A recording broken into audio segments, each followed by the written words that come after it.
I've lived in this apartment complex for years. Pretty ordinary place, quiet most of the time. But there's this guy, Dave, lives one floor down. We've never really seen eye to eye.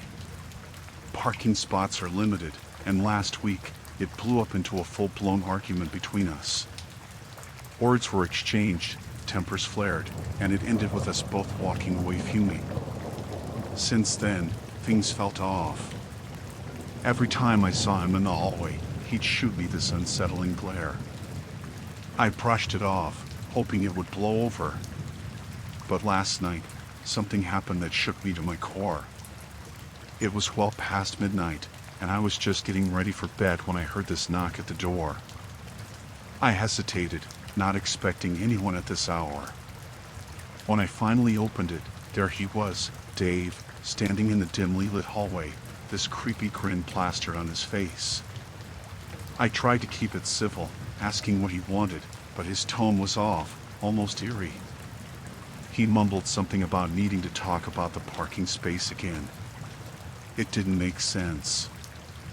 I could feel this tension, this strange energy radiating from him, and it set my nerves on edge. He didn't budge, just stood there, eyes fixed on me. It was unnerving. His gaze felt intrusive, like he was looking through me. I tried to politely tell him it wasn't the time, that I needed to sleep, but he insisted, his demeanor becoming more aggressive, his voice taking on this ominous tone. I was on edge, trying to keep my cool, but my instincts were screaming at me that something wasn't right. I managed to close the door, but he lingered outside, his footsteps echoing down the hallway, haunting in the silence. I double-checked the locks, my heart racing as I glanced through the peephole. He was just standing there, staring at my door, this twisted smile etched on his face. It was chilling, to say the least, and I felt this rush of fear engulf me. I tried to shake off the unease, telling myself it was nothing, that he was probably just drunk or something. But the feeling lingered, this sense of being watched, this ominous presence lurking just beyond the walls. I didn't sleep much that night. Every creak of the building sounded like footsteps approaching my door. I kept replaying the encounter with Dave in my head, trying to make sense of it, but it just felt wrong, like there was something he wasn't saying, something more sinister beneath the surface. Morning came, and I hoped it was all in my head, but then I saw him again, Dave, in the hallway. He glanced at me, that same eerie smile on his face, sending a shiver down my spine. It felt like a warning, like he was enjoying this twisted game. I tried to keep my distance, avoiding any interaction, but his presence lingered, a constant reminder of that disturbing encounter. It felt like he was always watching, always waiting for an opportunity to strike. I couldn't focus, couldn't shake off the feeling of dread that clung to me like a shadow. Every little noise made me jump, and I found myself constantly checking the peephole, half expecting to see him standing there again, that unsettling grin fixed on his face. I debated talking to someone about it, maybe the landlord or the police, but what could I say? That my neighbor gave me the creeps. It sounded paranoid, even to me.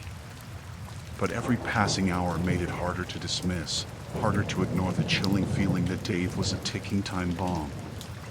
Days passed, and the tension hung heavy in the air. I started avoiding going out alone, always looking over my shoulder, always wary of encountering him. It felt like I was a prisoner in my own home, a constant state of vigilance, fearing what might happen next. And then, last night, it happened again.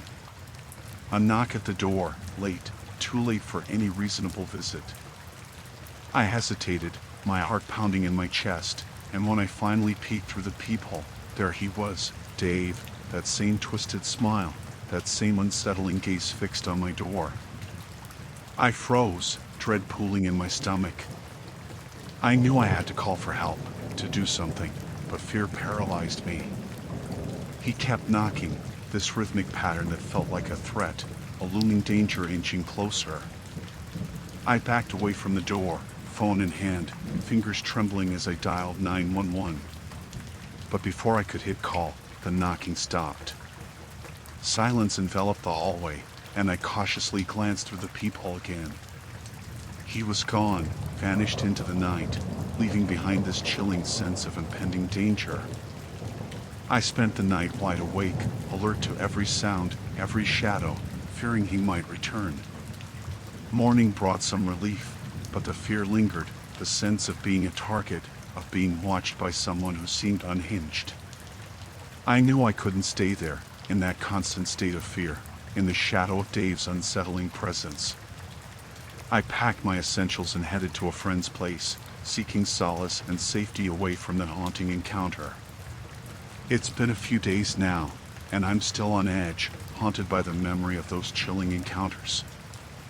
I reported it to the landlord, to the authorities, hoping that they'll take it seriously, and yet to await an outcome.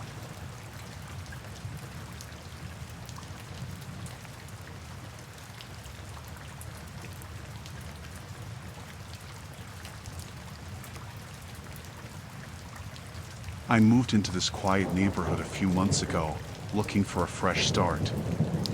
The people seemed nice enough, and the community was peaceful. So when a new neighbor moved in a few houses down, everyone was curious, excited to welcome them.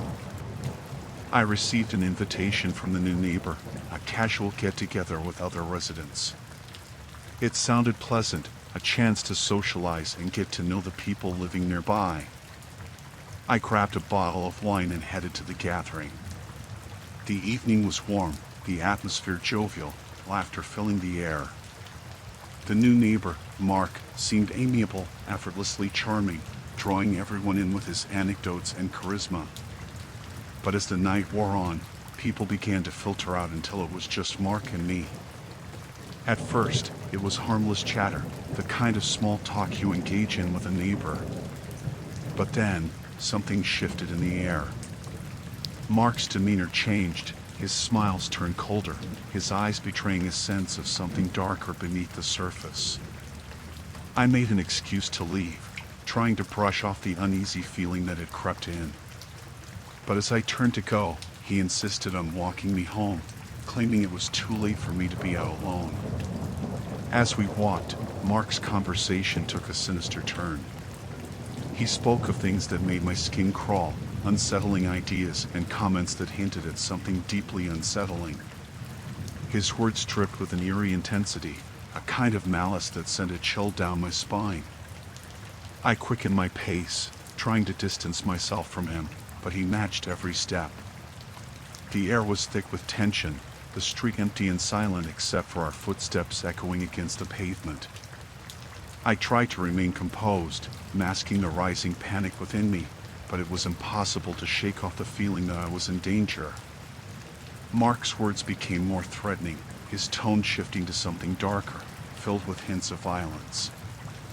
I finally reached my door, my heart pounding in my chest. I turned to bid him good night, hoping he would leave, but he stood there, his gaze fixed on me, unnervingly intense. As I reached for the doorknob, Mark lunged forward, his hand clasping mine, preventing me from closing the door. Fear surged through me, and I struggled to free myself from his grip, my mind racing for an escape plan. His demeanor had transformed completely, his eyes devoid of any warmth, locked on me with a predatory focus. I tried to push him away, but his grip tightened, his face contorted into a chilling expression. He leaned in closer, his breath hot against my skin, and whispered something that sent a shiver down my spine. I fought harder, desperation lending strength to my efforts as I finally managed to slam the door shut, locking it behind me. I stood there, trembling, listening for any signs of him outside.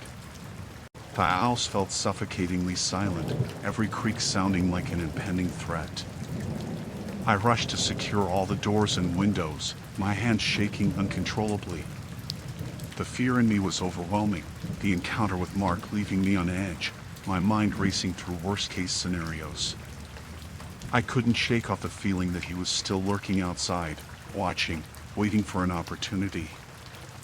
I paced the house, every shadow morphing into a potential threat, my senses heightened to the slightest sound. The night stretched on, the minutes feeling like hours, my nerves frayed, teetering on the brink of panic. I debated calling the police, but what would I tell them? It was a gut feeling, an intuition that I couldn't articulate into coherent words. I felt trapped, isolated within the walls of my own home. The night was long and restless, each passing minute a battle between fear and exhaustion. Every sound, every whisper of the wind outside seemed amplified, tormenting me with the uncertainty of whether Mark was still out there, lurking in the shadows. Dawn finally broke, the light filtering through the windows, bringing a sliver of relief. I cautiously peeked outside, scanning the street, but there was no sign of Mark.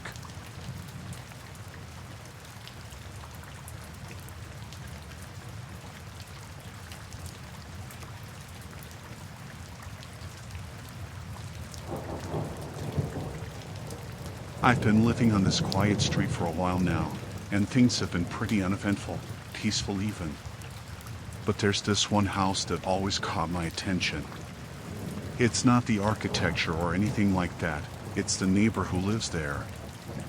No one seems to know much about him. He moved in about a year ago, and since then, he's been this enigmatic figure, always in the shadows. I've never seen him talk to anyone, never seen him venture outside his property. It's like he's deliberately trying to avoid contact. Rumors floated around the neighborhood about his reclusiveness, some even speculated he might be hiding something. But it was all just talk, mere gossip.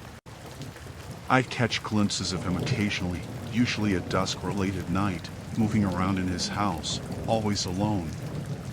There was this unsettling air about him, this aura that seemed to repel any interaction. Last night, I had this strange feeling, this nagging sense that someone was watching me. I brushed it off at first, thinking it was just paranoia. But as the night crept in, that feeling intensified, became this almost suffocating sensation. It was well past midnight when I decided to peek out of my window, just to ease my mind. And that's when I saw him, the mysterious neighbor.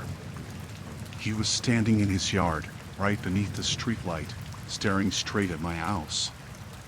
My heart skipped a beat. It was eerie, his face almost ghostly in the dim light, his eyes fixed on my window. I could feel this chill creeping down my spine, this sense of unease that I couldn't shake off.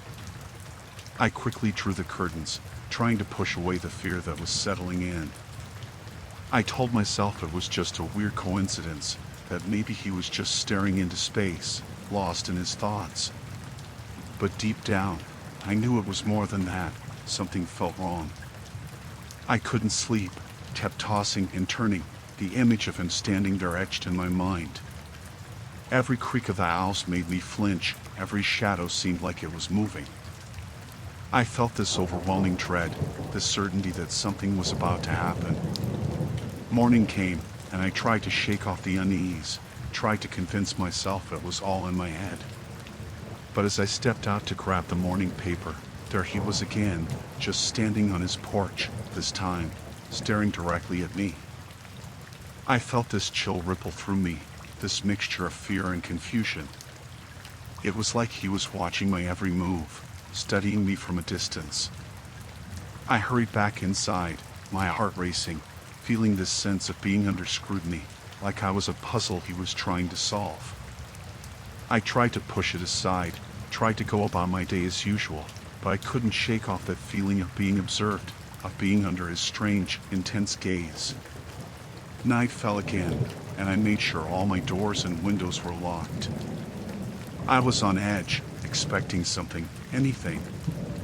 And then, there was this sudden knock at my door, this loud, jarring sound that echoed through the silence of the night. I froze, my heart pounding against my chest. I peered through the peephole, and there he was, standing on my porch, his expression unreadable. My mind raced, trying to figure out why he was there, why he chose this time to come knocking. I hesitated, unsure of what to do. I debated calling the police, but what could I say? That my neighbor was just standing at my door? It didn't sound alarming enough to warrant their attention. So, I stood there, waiting, hoping he'd just leave. But he didn't budge, just kept staring at the door, this unsettling stillness about him. It felt wrong, this intrusion into my space, this unnerving presence just outside my home. I finally mustered the courage to speak, asking what he wanted. There was no response, just this unnerving silence that stretched between us. And then, he slowly raised his hand, pointing at me, this unsettling gesture that sent shivers down my spine. I felt this rush of panic, this surge of fear that gripped me. Without another word, I shut the blinds, retreating into the safety of my home, trying to calm my racing thoughts. I spent the rest of the night wide awake, every little sound making me jump, every shadow seeming like a looming threat. It felt like I was being watched, like his presence was still there, lurking in the darkness. Morning couldn't come soon enough, and I made sure to avoid any glimpse outside.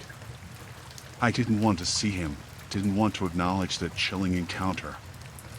It's been a few days now, and I still can't shake off that feeling of being watched, of being scrutinized by my mysterious neighbor. I've tried to go about my routine, but every time I step outside, it feels like his eyes are on me, this unsettling weight that refuses to lift. I don't know what to do, how to shake off this fear.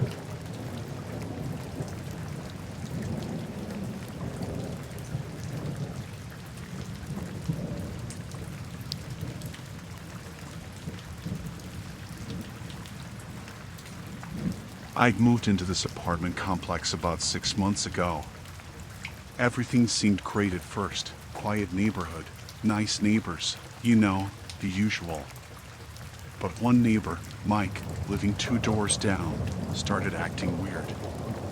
He'd say things like, "Hey, we should hang out sometime," or just show up unexpectedly at my door with some excuse. I didn't want to be rude, so I'd chat for a bit, but his vibe was off. Something about the way he looked at me, a bit too intense. I thought, maybe he's just trying to be friendly, but it started to feel uncomfortable, like he was pushing boundaries.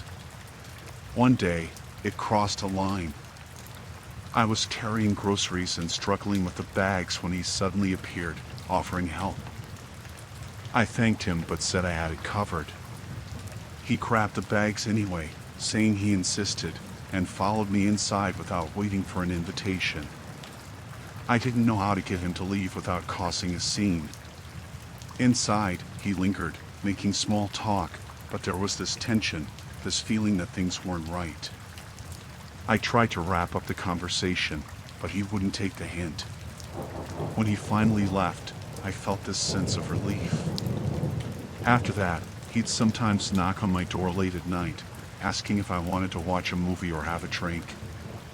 I'd politely decline, but he'd linger, insisting that I should come over for a drink or dinner. One evening, it was around 11 p.m., I was watching TV when I heard a knock. I assumed it was a delivery or something, but when I checked, it was Mike again. He seemed more insistent this time, like he really wanted me to go to his place. I firmly declined, saying I was about to sleep. He didn't budge, kept insisting, and that's when things got unnerving. His demeanor shifted, his tone turned aggressive. He was demanding and persistent, saying I owed him for his friendship. It was unnerving, to say the least. I shut the door, my heart pounding. I thought it was over, but then the knocking started again, louder and more forceful. I panicked, unsure of what to do, feeling trapped in my own home. I called the building's security, and they said they'd send someone over. The knocking continued, growing louder and more relentless. I was terrified. I locked myself in the bathroom, holding my breath, trying to stay quiet, hoping he'd give up and leave. The knocking finally stopped after what felt like hours. I didn't hear anything for a while, but I was too scared to come out. When the security finally arrived, they searched the building, but he was gone. They assured me they'd keep an eye out, but I couldn't shake off that fear, that sense of violation. I barely slept that night, and in the morning, I felt this mixture of relief and anxiety. I didn't know if he'd come back or if I'd be safe. I decided to file a complaint with the landlord, hoping they could do something about it. Days passed, and things seemed okay for a while. But then, one night, I heard this tapping on my window. I froze, thinking it was him. I peeked through the blinds, and there he was, staring right at me. I felt this chill run down my spine. I didn't know what to do, so I just stood there, paralyzed by fear. He didn't say anything, just stood there, this menacing stare that made my skin crawl. I closed the blinds and called the police this time. They showed up quickly, but when they arrived, he was gone. I couldn't live like this, feeling constantly watched and frightened. I spoke to the landlord again, pleading for something to be done. They promised to take action and spoke to him, warning him about his behavior. I hoped it was over, but I still felt this lingering dread. I didn't know what he was capable of or what might happen next. I started looking into ways to move out, to get away from this nightmare that was unfolding. I was packing my things one afternoon when I heard a knock. My heart sank. I didn't want to answer, but then I heard his voice, almost pleading, saying he just wanted to talk. I felt this mix of fear and anger, this violation of my space. I opened the door, determined to make it clear that I wanted him to leave me alone. But when I did, he forced his way in, saying he wouldn't leave until we talked. I tried to push him out, but he was stronger. His demeanor was different, this intensity that made my blood run cold. I screamed, hoping someone would hear, but it felt like we were the only ones in the building. I felt this overwhelming sense of vulnerability, this fear that I might not make it out of this unscathed. He backed me into a corner, this menacing look in his eyes. I was shaking, trying to find a way out, feeling this sheer terror taking over. I thought I was going to be harmed, that this nightmare would escalate into something worse. Just when I thought it couldn't get any scarier, there was this loud banging on the door. It was the police, responding to the call I'd made earlier. They barged in, pulling him away from me, and finally, it was over. I was shaking, tears streaming down my face, feeling this immense relief flooding through me. They arrested him, and I don't know what would have happened if they hadn't shown up when they did. I moved out that very day, unable to stay in a place that had turned into a living nightmare. I didn't want to be anywhere near that neighborhood, near that apartment complex, near him. It was the scariest experience of my life, something I wouldn't wish on anyone.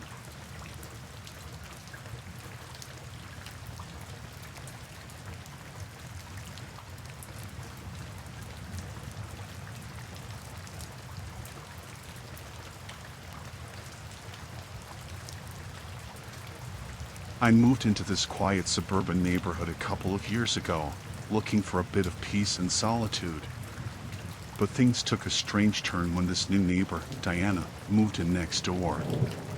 She seemed friendly enough at first, but her behavior started getting really odd. I noticed her wandering around my yard, not just close to the property line, but actually stepping into my space. At first, I thought maybe she was just disoriented, but it became a pattern.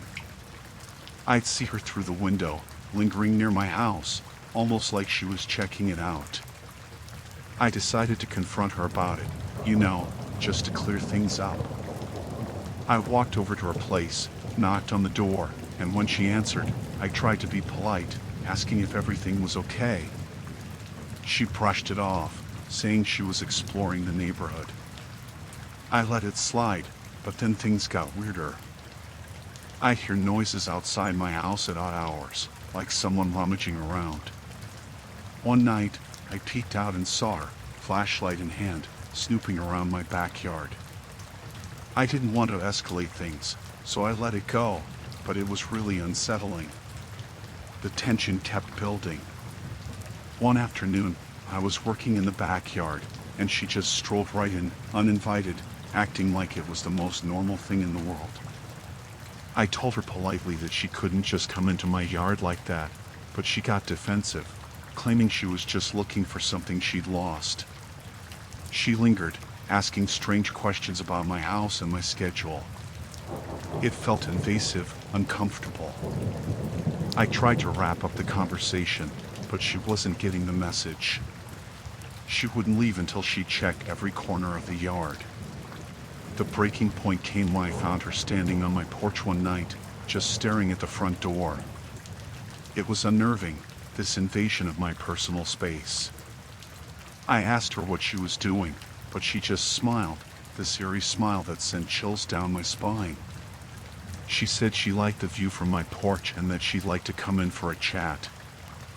I firmly told her no, feeling this rising sense of unease. She didn't seem to understand boundaries, and I was starting to feel threatened. I couldn't have someone like that lurking around my home. I closed and locked the door, double-checking all the windows. I didn't sleep well that night, this constant worry that she might come back or do something unexpected. The next day, I decided to install security cameras, just in case. Days passed without incident, but then I noticed something strange on the footage. There she was, in the middle of the night, skulking around my yard, looking into the windows. I felt this knot in my stomach, this creeping fear that she was fixated on my house for some reason.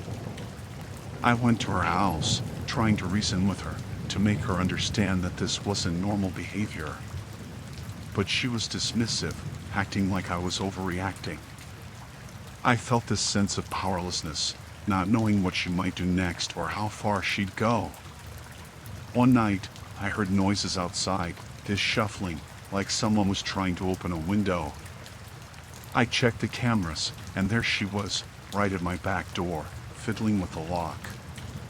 I panicked, called the police, but by the time they arrived, she was gone. I couldn't ignore it anymore. I felt like a prisoner in my own home, this constant fear that she'd come back and try something worse. I kept the doors locked at all times, but it didn't ease the paranoia, the sense of violation.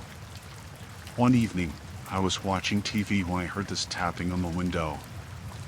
I turned, and there she was, staring right at me from my own yard. I felt this surge of adrenaline, this primal fear taking over. I shut the blinds, locked myself in the bedroom, and called the police. They came and talked to her, warned her about her behavior, but it didn't seem to faze her. She'd just stare back, this unsettling blank look, like she was oblivious to the gravity of her actions. I felt trapped, this constant worry that I was being watched, that she might try something worse. I started looking into moving out, wanting to get away from this terrifying situation, from her, from that house. It felt like I was living in a horror movie, with no end in sight. One night, I was in bed, and I heard this sound, like someone was trying to force the front door open. My heart raced, and I grabbed my phone, ready to call for help. I peeked out, and there she was, at the door, trying to break in. I yelled, told her I was calling the police, hoping it would scare her off, but she just laughed, this chilling, eerie laughter. She said something about wanting to talk, to discuss our future. I felt this overwhelming fear, this sense of being utterly helpless. I called the police, and they rushed over, but by the time they arrived, she was gone again. They tried to reassure me, but I couldn't shake off this terror that she might come back, that she might do something worse. I spent sleepless nights, jumping at every sound, every creak of the floorboards, terrified that she'd break in or that I'd wake up to find her standing in my room. Finally, I made the decision to leave, to get away from that place, from her, from the fear. I packed up my things, left behind that house that had turned into a living nightmare. I moved to a new town, changed my number, hoping to leave it all behind. But that fear, that paranoia, it lingered. I couldn't shake off the feeling of being watched, of her lurking around every corner. It was a terror that followed me, a constant reminder of what I'd experienced. It was the most terrifying period of my life, this sense of vulnerability, this invasion of my safe space. I don't think I'll ever forget the chilling encounters, the fear that took hold, or the haunting thought that it might happen again.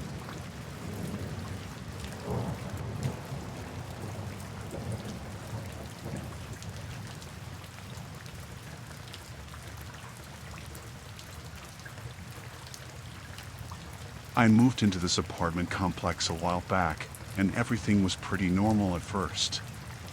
But then I noticed something odd about my neighbor, Sarah. She used to be this friendly, cheerful person, always waving and saying hi in the hallway. Lately, though, things seemed different. I'd see her pacing in the corridor, muttering to herself, and she looked more and more disheveled each time I saw her. I thought maybe she was going through a tough time or something. But then I started noticing these unsettling things.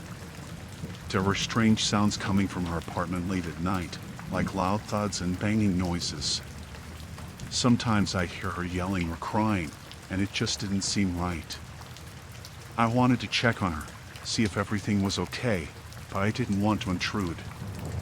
One day, I ran into her in the hallway, and she seemed completely off, like she didn't recognize me.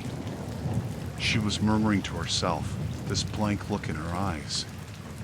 I tried talking to her, asking if everything was all right, but she just mumbled something and walked away. Things got worse. I'd see her standing by her window, staring out for hours, not moving, not doing anything. It was like she was in a trance or something. I started feeling this unease, this worry about her mental state. One night, I was heading to bed when I heard this blood-curdling scream coming from her apartment. I froze, not knowing what to do. I debated calling the police, but I didn't want to overreact. I hoped maybe it was a one-time thing, but it just kept happening, these strange outbursts and screams in the dead of night. I knocked on her door once, asking if everything was all right, but she just slammed it shut. I felt this chill run down my spine, this sinking feeling that something wasn't right with her. I couldn't shake off the fear that she might hurt herself or someone else. Her behavior became increasingly erratic. I'd catch glimpses of her through the peephole, pacing in circles, talking to herself in hushed tones. I thought about talking to the building management, maybe getting her some help, but I didn't want to betray her privacy. One evening, I heard this loud crash from her place. It sounded like furniture being thrown around. I debated whether to call for help, but I hesitated, hoping it might just be an accident. I didn't want to interfere or make things worse. But then I started noticing marks on her door, these strange symbols and words scribbled in what looked like blood. It sent shivers down my spine, this sense of foreboding, like something was seriously wrong. I knocked again, concerned, but she didn't answer. That's when I noticed the smell, this foul, putrid odor seeping from under her door. It was unbearable. I felt this fear knot in my stomach, this gnawing sense of dread. I knew something was terribly wrong in there. I called emergency services, trying to explain the situation, but by the time they arrived, it was too late. They broke down her door and found her, in this state of distress, talking to herself, surrounded by a mess of broken furniture and strange symbols on the walls. They took her away, but I couldn't shake off that image. It was haunting, this descent into madness. I didn't know what had triggered it, what had caused her mental state to deteriorate so rapidly. It was like watching a horror movie unfold right next door. The whole experience left me shaken. I kept thinking about what she'd gone through, what had led her to that point. I wondered if there was something I could have done, some way I could have helped her before it reached the terrifying point. It's the kind of thing that stays with you, that makes you question everything.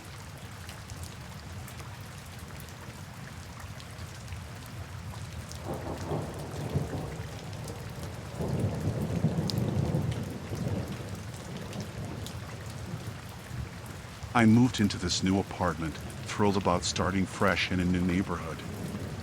Things were going great, but then there was my neighbor, Mr. Thompson. He seemed friendly enough at first, but as time went on, I noticed some weird things about him. He'd spend hours in his garage, tinkering with all sorts of odd contraptions and tools. Nothing too alarming, just a guy who liked to work on DIY projects, or so I thought. But then, the noises started. Strange clanks and whirs would echo through the walls late into the night. Sometimes, it sounded like he was hammering against metal or sawing something heavy. I'd catch glimpses of him carrying boxes into his garage, big ones. And the strange part? He always seemed to be doing this in the dead of night, like he was trying to avoid being seen. I tried not to think too much of it, but the curiosity gnawed at me. Then there were these occasional pungent odors seeping through the vents. Chemical-like smells that made me dizzy. I'd see his windows fogged up as if he'd been working with some intense fumes. I was getting more curious and worried about what he was up to. I mean, who wouldn't be, right? It's not like I wanted to pry or anything, but there was this growing sense of unease, this feeling that something wasn't right. One night, I couldn't sleep, and it was past midnight when I heard the strangest noise from his place. It was this muffled, frantic banging, like someone trapped or struggling against something. I felt this chill run down my spine.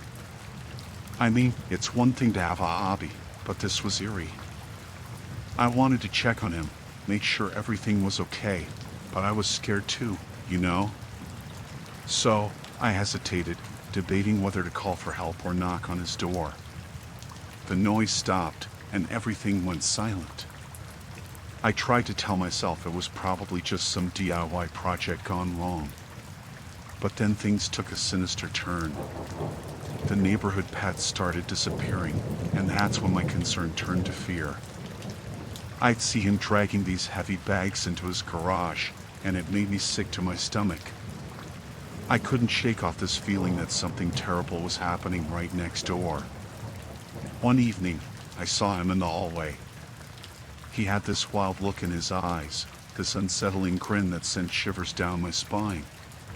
He tried to make small talk, but there was something off about him, this intense energy that set me on edge. That night, I heard more noises, these guttural, muffled cries that echoed through the walls. I couldn't ignore it anymore. I had to do something. I mustered up the courage to knock on his door, hoping to confront him or at least offer help. When he opened the door, that's when I saw it. The room behind him was covered in plastic sheets, the floor stained with something dark and viscous. It hit me like a ton of bricks. I was frozen, unable to move or speak. There was this overwhelming feeling of terror, this gut instinct that I was in real danger. He tried to smile, but it was menacing, like he knew something I didn't. His eyes darted around, and I felt this panic rising inside me. I stammered, trying to ask about the noises, but he just laughed it off, saying it was his latest project and that I shouldn't worry. I mumbled something about leaving him to his work and practically ran back to my apartment. My heart was pounding so hard I thought it might burst out of my chest. I locked the door and called the police, trying to explain what I'd seen and heard. They arrived quickly, but when they knocked on Mr. Thompson's door, he didn't answer.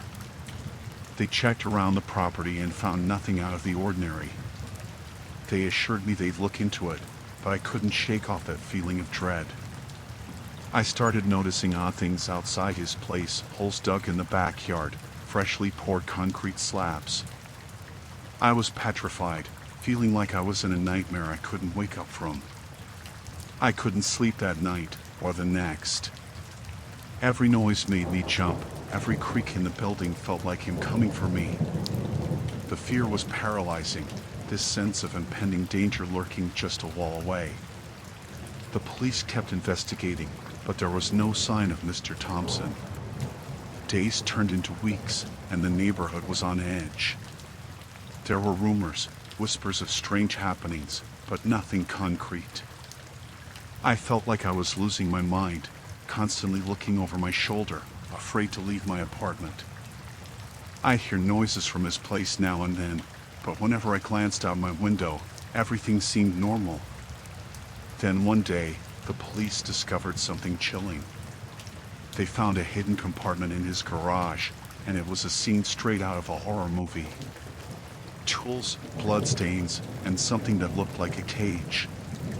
It was confirmed he was wanted in connection with a series of disappearances in the area. I felt sick, thinking about how close I'd been to whatever horrors he'd been involved in. The relief of knowing he was caught mingled with this overwhelming fear of what could have happened. I moved out soon after, trying to leave it all behind, but the memory of those days, the terror I felt, it's something that still haunts me. The thought that I was living next to someone capable of such horrors is so disturbing.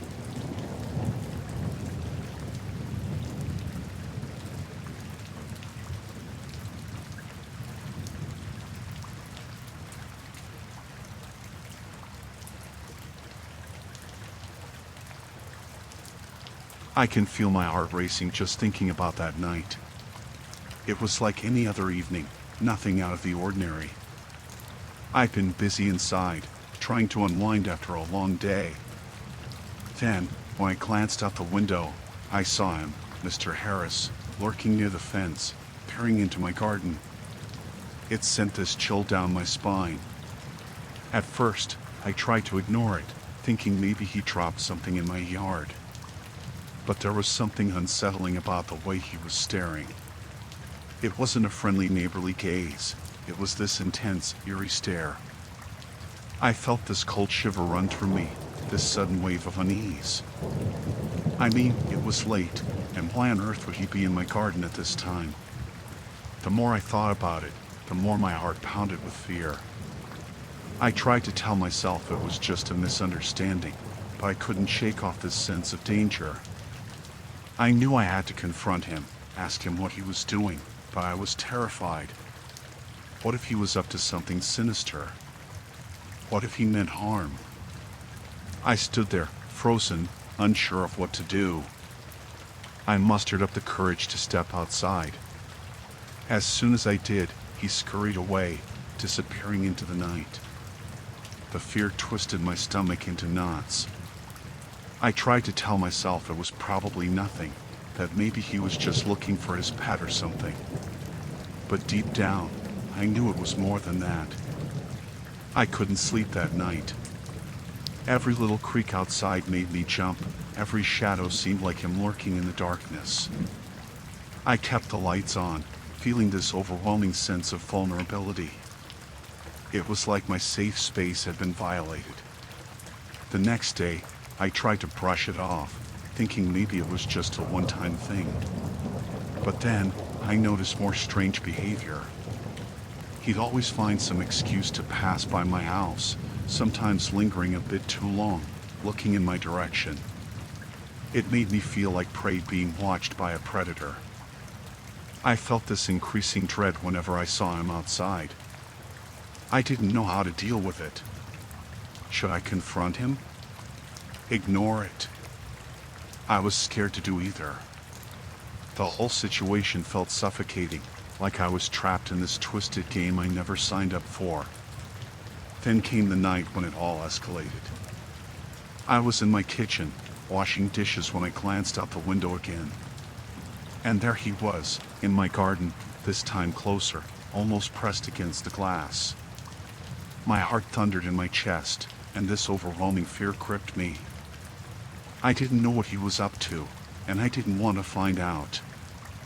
I grabbed my phone, ready to call the police, but when I looked back, he was gone. That was the breaking point for me. I couldn't live in this constant state of terror, wondering if he'd show up again, wondering what he wanted. I called the police and explained everything, how he'd been lurking around my house, how it was making me feel unsafe. They promised to patrol the area more often, but said there wasn't much they could do unless he did something more threatening. I felt this mixture of relief and frustration. I mean, What if he did something more sinister next time? What if he tried to break in? I didn't want to wait for things to get worse. I installed security cameras, added more locks to my doors and windows, anything to feel a bit safer. But every night, I'd still glance out the window, half expecting to see him lurking in the shadows. I started losing sleep, jumping at every sound outside, afraid to be alone in my own home. It was like living in this constant state of terror. I'd keep my lights on, double-check all the locks before going to bed, but it never felt like enough. Eventually, I decided to move. I couldn't take it anymore. The fear was consuming me, making me feel trapped and helpless in my own home. I didn't want to give him the satisfaction of knowing he'd driven me away, but I couldn't stay there another day. I packed up and left, hoping that wherever I moved to, I'd find peace again.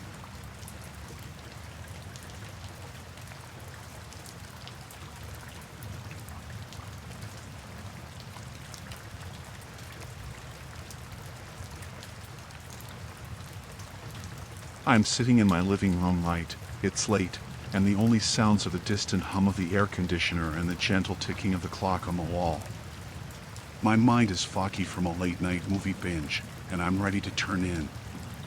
Suddenly, there's a sharp knock on the door. I glance at the clock, and it reads 2 a.m. Who could it be at this hour? I approach the door cautiously, peering through the peephole. It's Terrence, my next-door neighbor. He's always been odd, but this was different. His eyes were wild, like he wasn't entirely there, and he was clutching a small metal bowl in one hand. I opened the door just a crack, trying to keep my voice steady. Terrence, what are you doing here so late? He starts rambling about purification, saying he needs to cleanse my home. It made no sense. I try to politely refuse, but he insists, his voice growing more agitated. He's muttering something about saving my soul, his words becoming more frantic and disturbing by the second. My heart's pounding. I'm scared. This isn't the Terrence I know. I try to gently shut the door, but he shoves his foot in the doorway, preventing me from closing it. His eyes are intense, and there's this eerie determination in his gaze that sends shivers down my spine. Panic sets in. I push with all my strength, trying to close the door, but he's stronger. He pushes back, his voice escalating into this frenzied chant about purifying me, purging me of something sinister. I don't understand. I'm terrified. Adrenaline floods my system. I break free, stumbling backward, scrambling for the phone. I dial 911, my voice shaking as I try to explain the situation to the operator. But as I'm speaking, I hear a loud crash from the front door. Terrence has broken in. I flee, darting through the house, looking for any means of escape. It's like a nightmare. My heart's racing, my mind's in overdrive, searching for a way out. I hear him, his footsteps behind me, chanting something under his breath. I can't make out the words, they're distorted and haunting. I reach the back door, but it's locked. In a panic, I fumble with the key, struggling to unlock it. Every second feels like an eternity. I glance over my shoulder, and there he is, right behind me, this maniacal expression on his face. I manage to unlock the door and fling it open, racing into the backyard, my bare feet pounding on the cold ground. But I can't stop. I can't look back. I just run. I hear Terrence's voice echoing behind me, getting louder, and it's like he's everywhere, his chilling words echoing in the night. I'm sprinting, fueled by fear, trying to put as much distance between us as possible. I finally see my chance, the tall fence at the end of the yard. I vault over it, landing on the other side, and keep running, my heart in my throat. I don't know where I'm going. I just need to get away.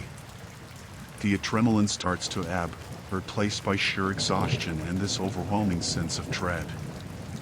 I find myself in a nearby alley, hidden in the shadows, trying to catch my breath, praying that he hasn't followed. Minutes pass, maybe hours, I can't tell. Fear grips me, wondering if he's out there, waiting for me to reappear. I don't know how long I cower there, paralyzed by fear.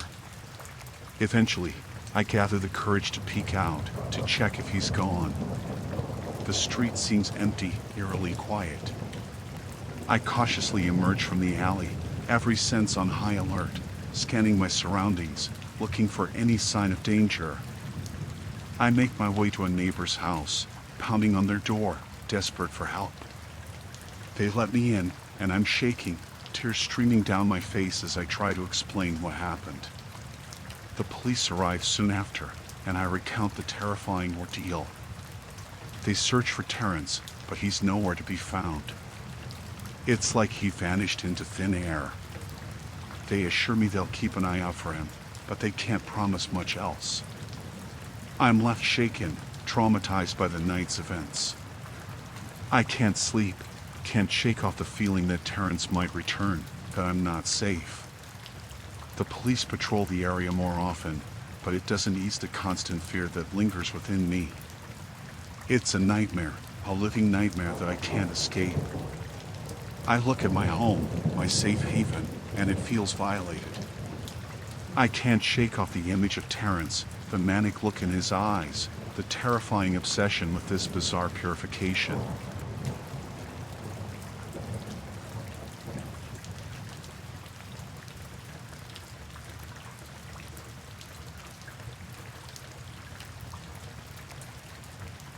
I was living in this quaint little neighborhood, a place where everyone knew each other's names, exchanged pleasantries, but there was always this one neighbor who seemed a bit off. His name was Craig. Craig was friendly enough at first, but there was something unsettling about his intense gaze and how he'd often linger a little too long in conversation.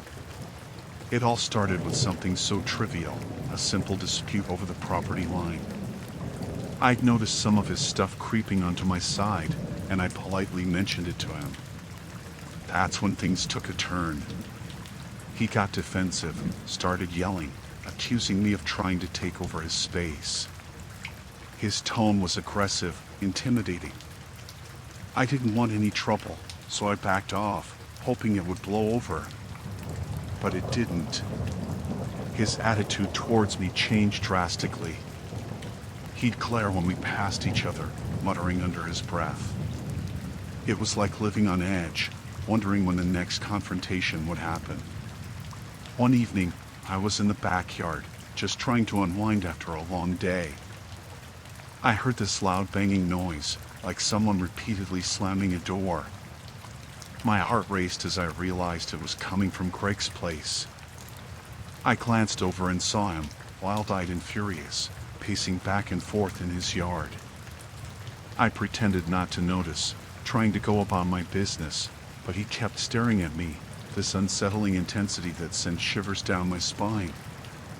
I went inside, trying to shrug it off, but it felt like he was watching me, like he was waiting for something. Later that night, there was this persistent knocking on my front door. It was late, far too late for anyone to be visiting. I hesitated, but curiosity got the better of me, and I approached cautiously. When I opened the door, there he was, Craig, towering over me, his eyes burning with this intense rage. I tried to keep my voice steady, asked him what he wanted, but he just glared at me, this chilling silence hanging between us. Then, without a word, he tried to barge in. I managed to slam the door shut, fumbling for the lock, my heart pounding in my chest. I could hear him outside, banging on the door, demanding to be let in, shouting obscenities. I called the police, my voice trembling as I tried to explain the situation. But while I was on the phone, the banging stopped. It was quiet, almost too quiet. I peeked through the window, and there he was, just standing in the yard, staring at my house with this sinister look. The police arrived, and I told them what happened. They spoke to Greg, but he denied everything, claimed he was just out for a walk. They couldn't do much without evidence, and it was his word against mine. I felt this sense of dread settle over me. I didn't feel safe in my own home anymore. Every noise outside made me jump, every shadow felt like a threat. I started keeping all the doors and windows locked, constantly looking over my shoulder. Days passed, and things seemed to quiet down. But there was this constant feeling of being watched, this lingering fear that he was still out there, waiting for the right moment. Then one night, I woke up to this strange scraping sound coming from outside my bedroom window. I summoned all my courage and peeked out. It was Greg, his face contorted into this twisted grin, scraping something against the glass. I froze in terror, unable to move or scream. He seemed to enjoy my fear, relishing in it. I couldn't comprehend what he was doing or what his intentions were, but it was chilling, to say the least. I called the police again, my voice shaking as I tried to convey the urgency of the situation. They arrived quickly, but by the time they got there, Greg was gone.